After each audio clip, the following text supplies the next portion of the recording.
and we are back with my Sarah Dessen marathon. We are on Dreamland. Straight up, I hated this book.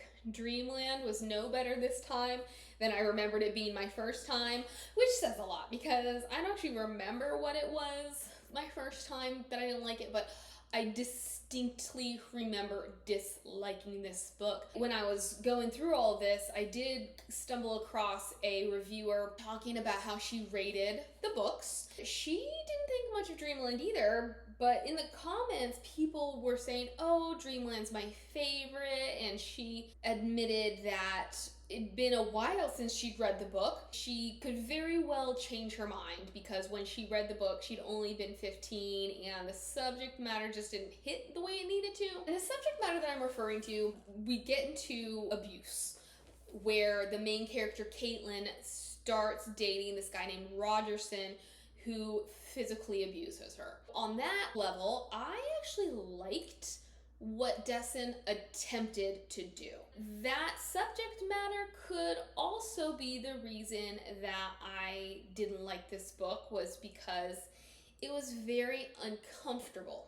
But I also feel like it is important to read this kind of material, to be exposed to it. Overall, I just don't think Dessen handled it very well. I have said, and like I will say, because I'm reading these out of order, she doesn't fully develop her characters, and you can see not a very big book. I don't think she gave herself the time to appropriately dive into it and to develop Caitlin into a character that was believable and relatable to me.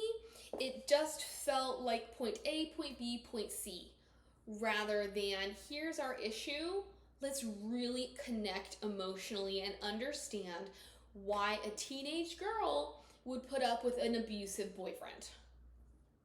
I mean, there's nothing wrong with that. It's difficult material, but it's important material. Dreamland, when I first started, I thought that this was going to be different, that my mind was going to be changed, because the beginning wasn't too terrible. We meet Caitlin, who says, my sister Cass ran away on my 16th birthday. Cass is the golden child of the two of them. She is somebody that Caitlin has always felt second best against. It takes them all by surprise that Cass would leave because she'd had some difficult things happen to her in that past year, like her boyfriend broke up with her. Something about being broken up with by her boyfriend did some damage. She was in a funk.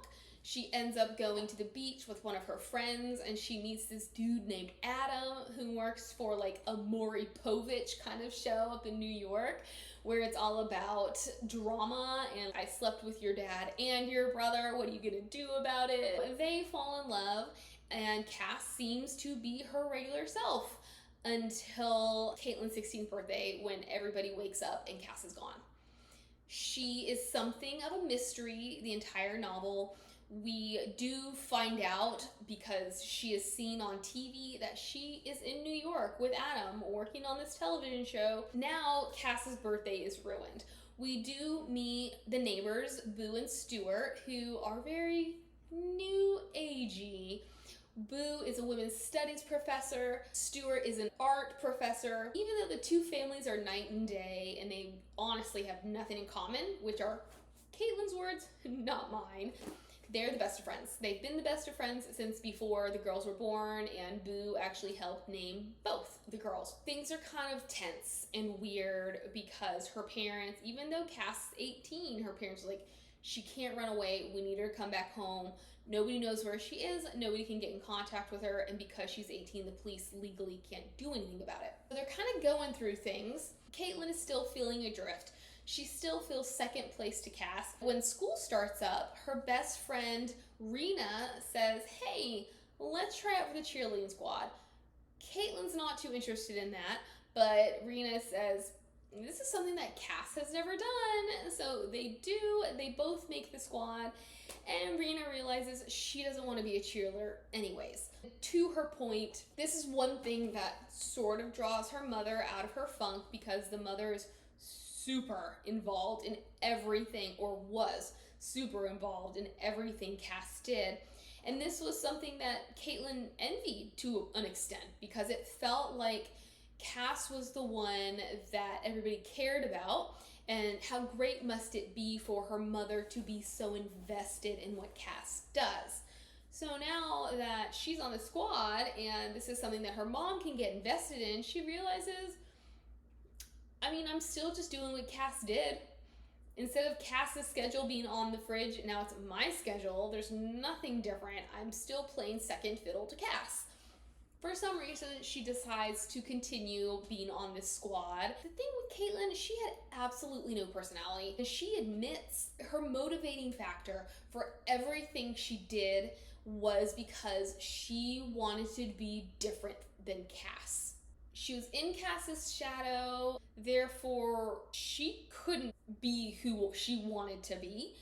And now that Cass is gone, she's still trying to not be Cass, so she still doesn't know who she is. This was the number one issue, especially in why she got involved with Rogerson, was because he made her feel something. He made her feel alive. He was a little bit dangerous. But because she didn't know who she was, and she was only kind of doing things out of spite, she didn't have a personality.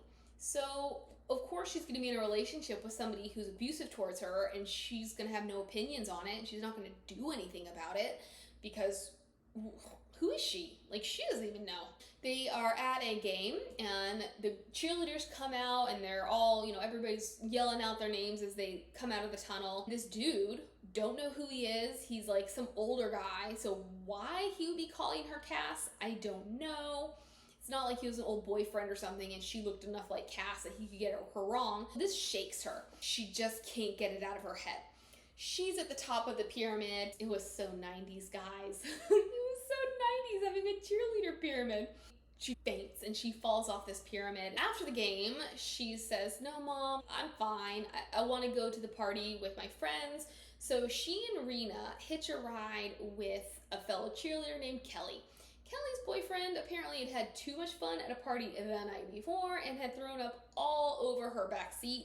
So before she could do anything else, she needed to go to a car wash and clean out her car. She asks Caitlin to exchange $1 for some quarters, and when Caitlin goes, she sees Rogerson. He comes up to her and they start chatting. The others are like, "Where are you? We're gonna be late for the party." They get some kind of introduction. She thinks he's super hot. And then the girls leave, although Rena saw Rogerson and she was just like, "Oh my gosh, you gotta see him, he's so hot." Then when they drive around and Kelly sees him, she's like, "That's the guy?"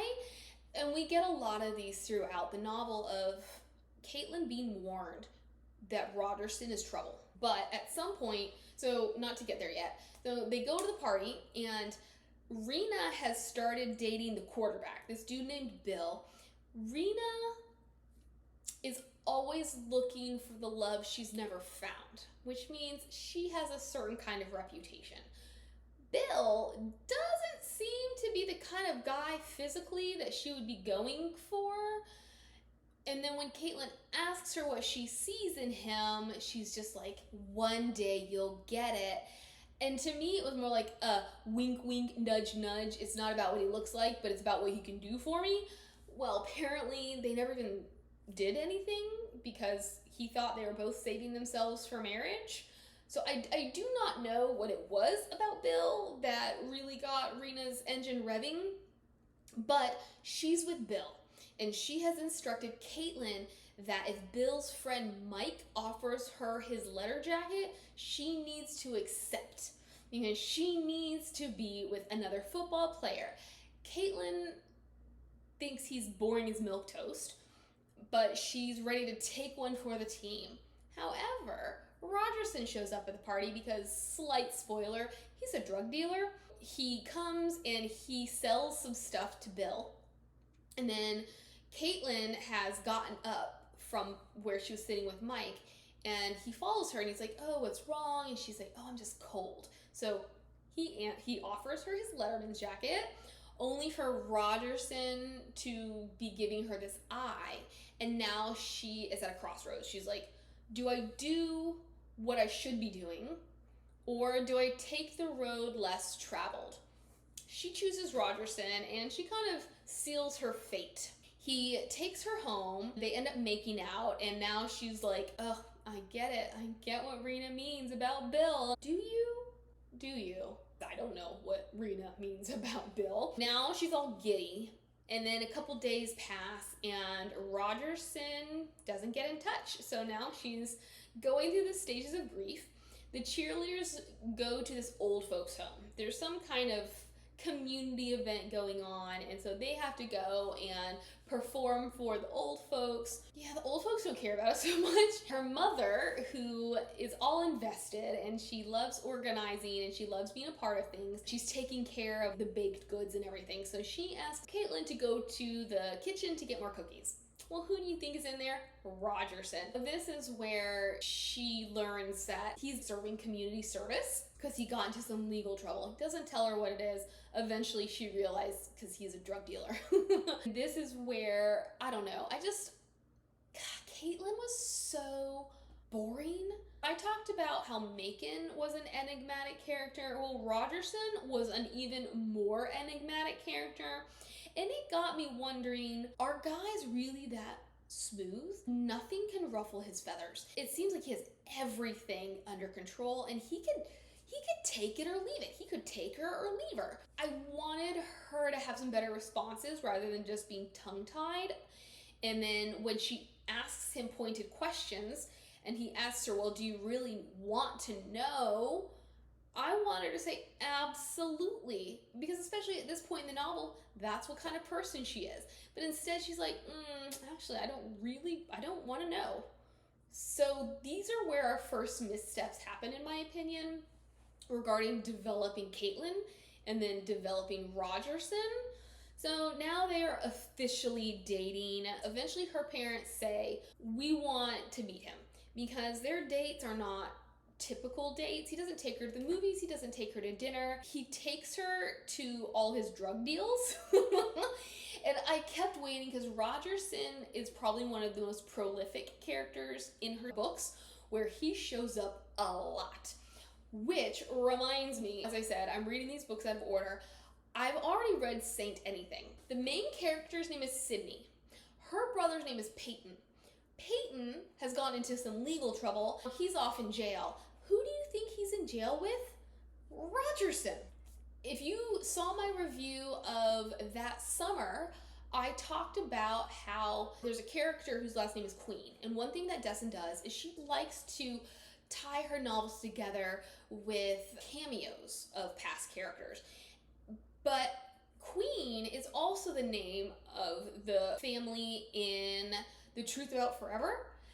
Yet the queen in That Summer has nothing to do with the queens in The Truth About Forever. In this novel, Rogerson has an older brother named Peyton.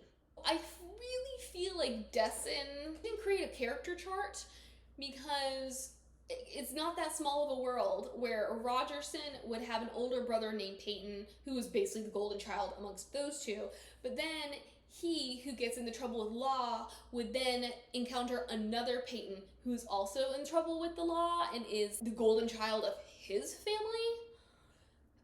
She is going along with him on his drug deals, and at some point, he doesn't even talk to her. And so they get into the car, and she asks him a question, and he goes, "You sure ask a lot of questions." And she tells him, "Well, because I thought we were on a date, but you don't even want to talk to me." And this is another time where he basically comes back at her being like, well, what do you want to talk about? What do you want to know? And she comes back and she's like, well, nothing.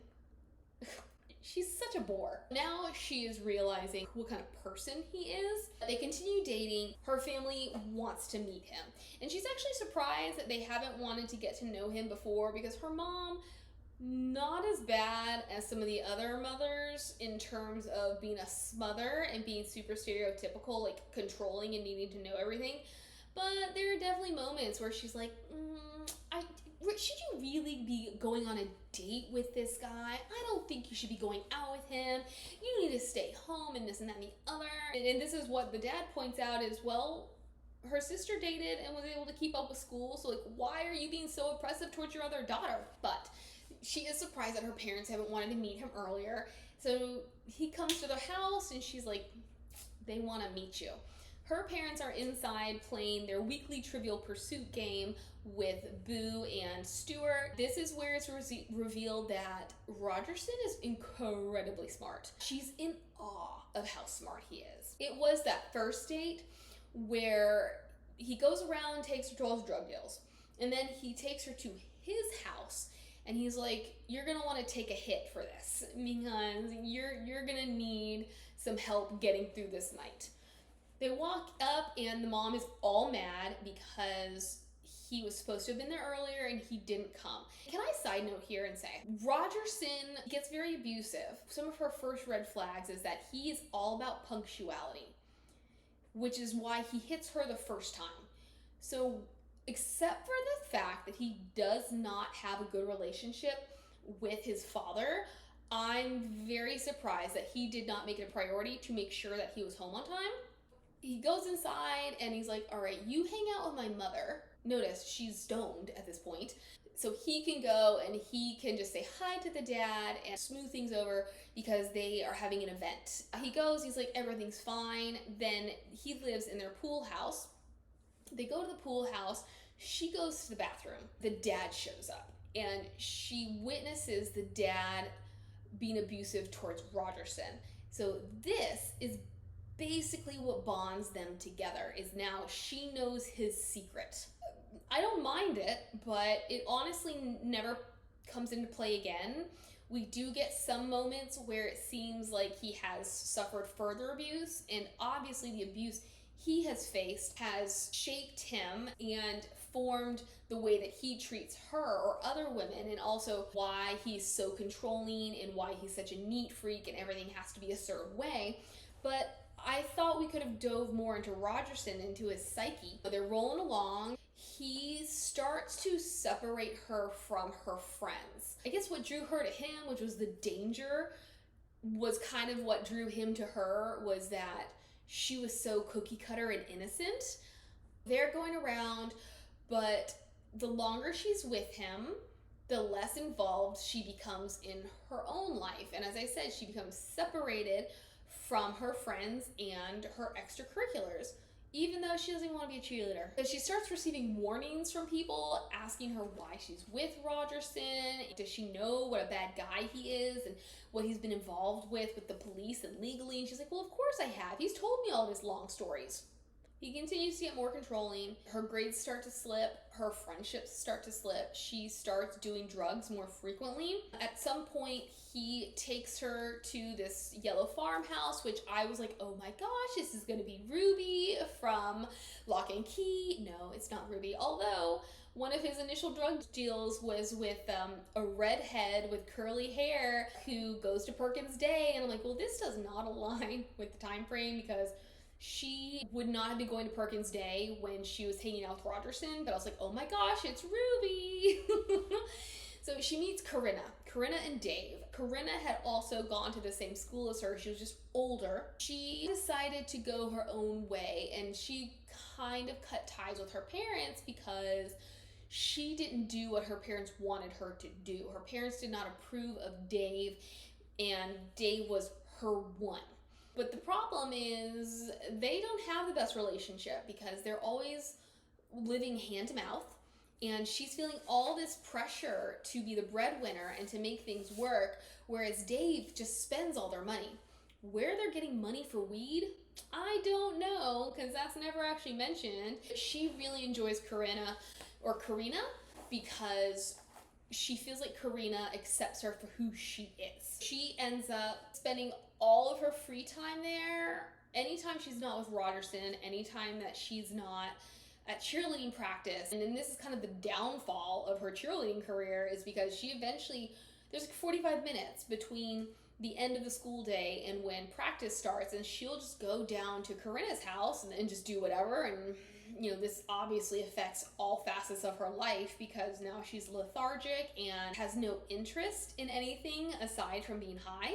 Meanwhile, Rena has found herself in a love triangle. She is always looking for love and getting a bad reputation from it. While things look like they're going really great with Bill, this other kid, this college kid named Jeff, appears. One day, she and Jeff get together to talk about their future. They are kissing when Bill happens upon them, and now things have gone to pot.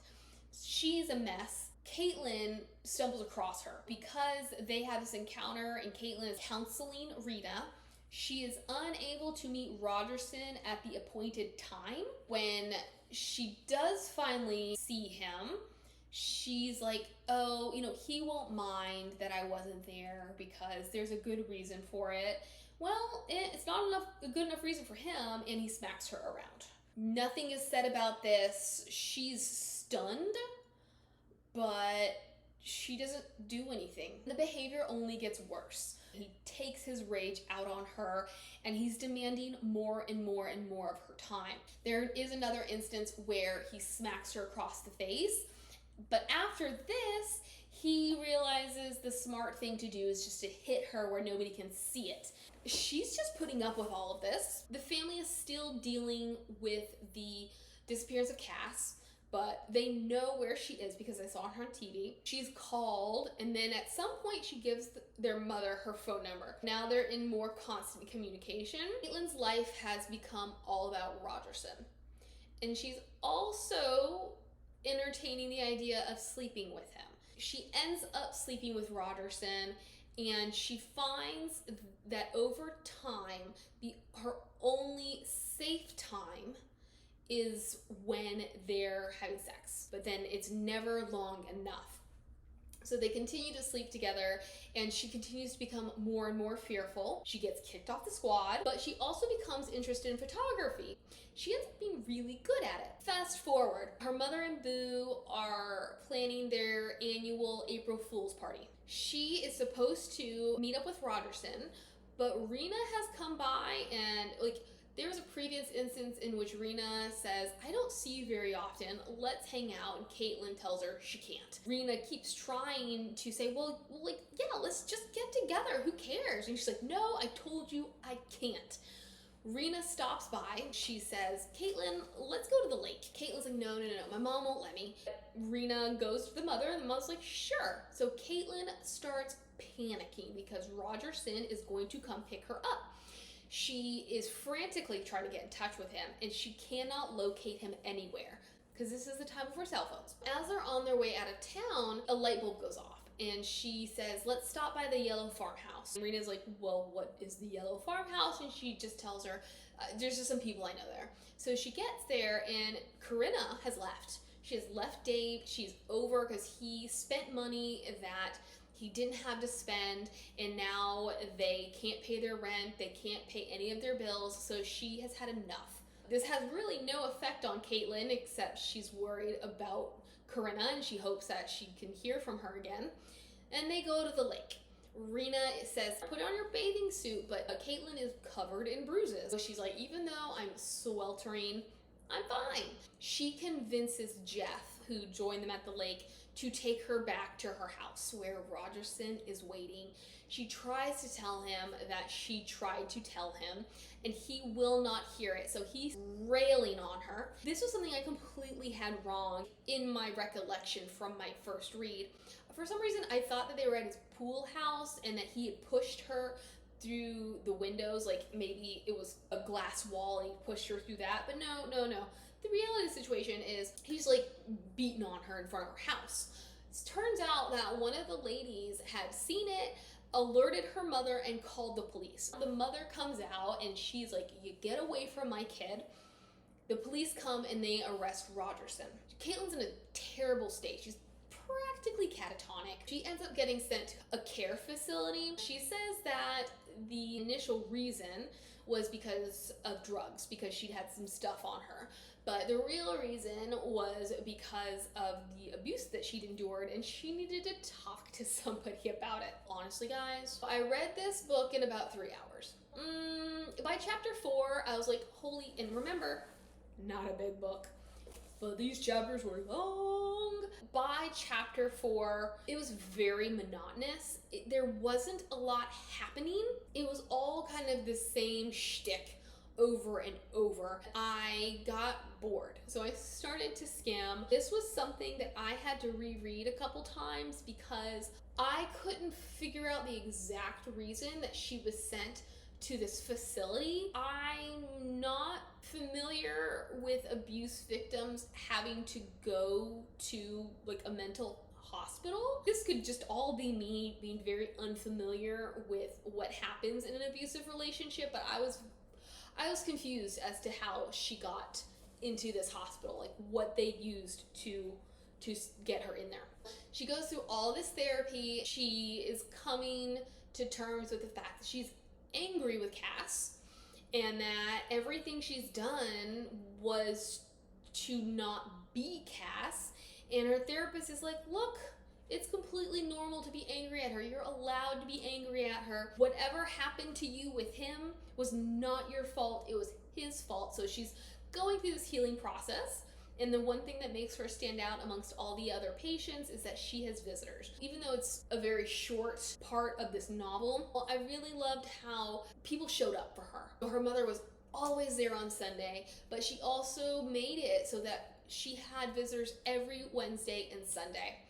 Rena shows up one day and she's super apologetic and she feels super guilty because she should have known. But what gets me is that she did know. And she did try to do something about it. She knew something was off with Caitlin. Caitlin was the one who rejected the overtures. Caitlin was the one who wouldn't let anybody help her, which Caitlin says to her. She's like, you did nothing wrong. I would not let you in. She gets 2 letters, one from Corinna and one from Cass. And Corinna is basically saying, I'd had enough, so now I'm going on to live my dreams. And then the one from Cass takes a minute for her to get to because she just doesn't know how she feels about all of this. Her therapist convinces her to read the letter, and Cass apologizes for everything that she put Caitlin through because of her actions. Caitlin gets out of the hospital. Rogerson's lawyer had struck a plea deal so that he's in jail on the weekends, and then during the week he does a lot of community service. It was a little unsatisfactory for me. I would have liked to have dived into that a little bit more, into the consequences for his actions. It seems that he's no longer staying at his parents'. I couldn't tell you if it's because he got kicked out or just because he didn't want to be there anymore. She gets home and she had missed an art exhibit from this photography class that she was in. Her family had set up kind of her own private art exhibit featuring all of her photographs. Then who turns up? Cass. And that's where we end things. I liked the end of the novel. This one was a huge fail for me. I get that abused women don't always know how to get out of an abusive relationship, or don't always want to get out of an abusive relationship. This whole Stockholm Syndrome thing. Honestly, I can't believe this is a YA novel. This has so many adult undertones. I can't believe that Dessen got away with labeling it as YA. But for her intended audience to expose them to these kinds of issues, I feel like she needed to focus more on that internal struggle. She needed Caitlin, whether Caitlin was going to make the right decision or not, we needed Caitlin to recognize the situation for what it was and to be thinking about the situation. Why? Why aren't you getting out of this relationship? You're recognizing there are problems here. You are deeply unhappy. You have let your entire life go. So why aren't we diving into that? Why from the very beginning does she not have a personality? She needed to be more involved in her own life and in her own story so that we could be connected.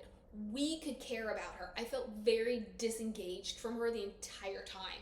I was emotional about how he treated her, but I was not emotional about her. What do you think? Have you read Dreamland? Do you have any other novels that you feel handle this subject matter very well? Let me know, and I will see you tomorrow.